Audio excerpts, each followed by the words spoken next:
Last year, Commonwealth heads of government met in Uganda on the edge of Lake Victoria and agreed to an action plan for tackling climate change. It was an appropriate place to do so.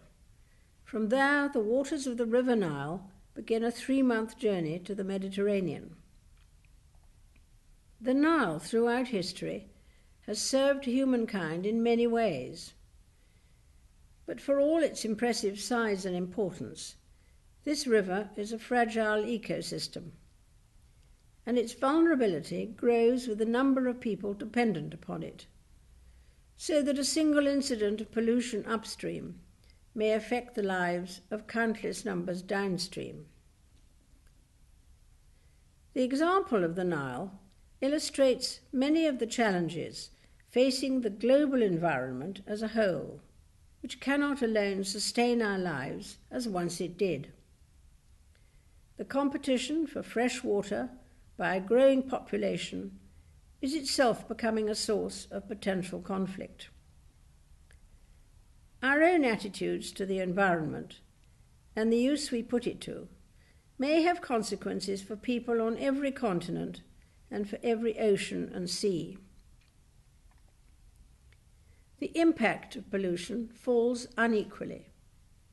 It is often those who pollute the least, notably in the world's least developed nations, who are closest to the razor's edge, most affected by the impact of climate change and least equipped to cope with it.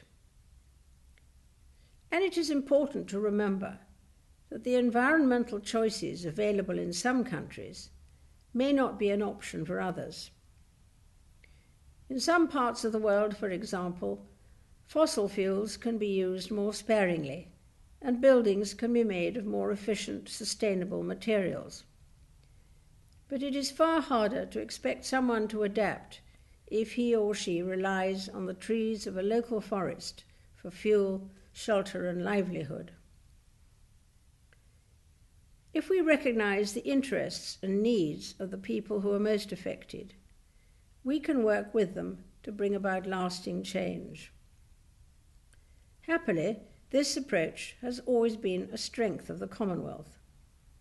An awareness of environmental issues is now widespread, with the determination that future generations should enjoy clean air, sufficient fresh water and energy, without risking damage to the planet. Few are more aware or energetic in confronting climate change than young people, and we should support them.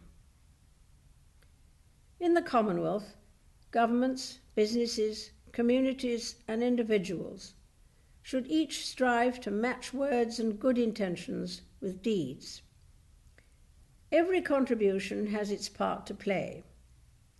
Whatever we do, wherever we live, our actions in defense of the environment can have a real and positive effect upon the lives of others, today and into the future.